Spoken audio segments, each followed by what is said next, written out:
They should be hanged publicly. A young girl and the brave fight she lost.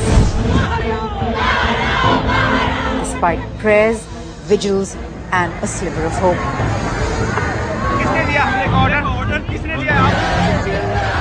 Another ambulance, probably the 6th ambulance I've seen. Through her battle, she remained largely oblivious of a nation out on the streets in anger, grief and outrage. All she told her mother was, "I want to live."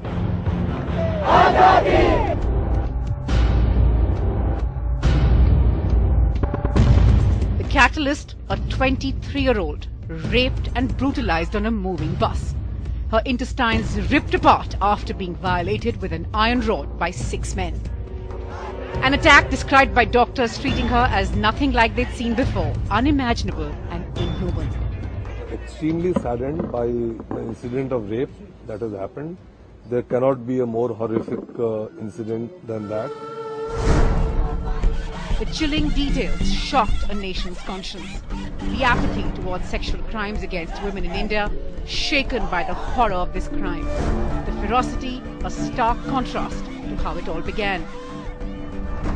Returning after an evening with a friend, the two boarded a bus, oblivious to the trauma that lay ahead.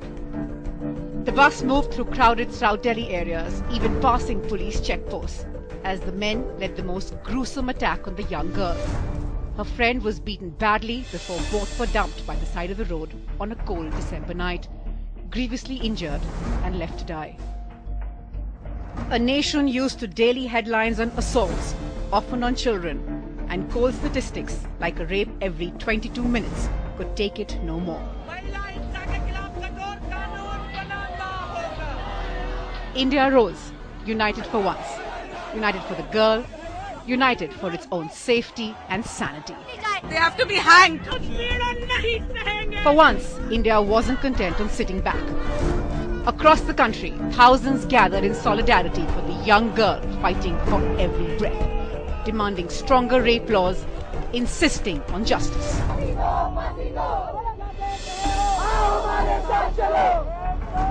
And the simmering anger just continued to grow.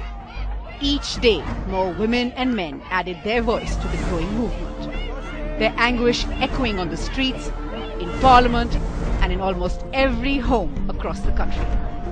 Spontaneous protests, the first sign perhaps that India was at the cusp of change. It wouldn't accept business as usual anymore.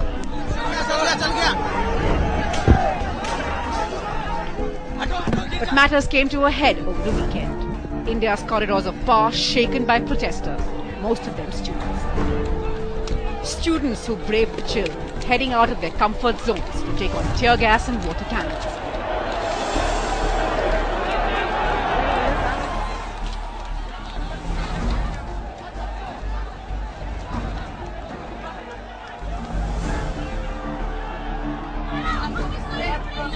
Regrouping over and over again after their gatherings were broken up. A violent confrontation India watched in horror as lathis were used against young girls, students and middle-aged women. A two-day mayhem which made it clear there were no winners in this battle.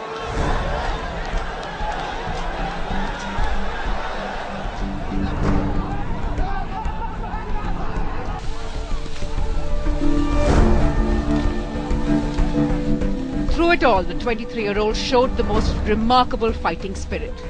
Doctors described her attempts at getting back on her feet literally and her never-say-die spirit. As she lay on her hospital bed, this young girl perhaps had little idea of how she had changed a nation.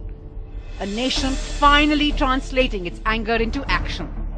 A 23-year-old who may have changed the course of India's history. Even though she paid with her life for it.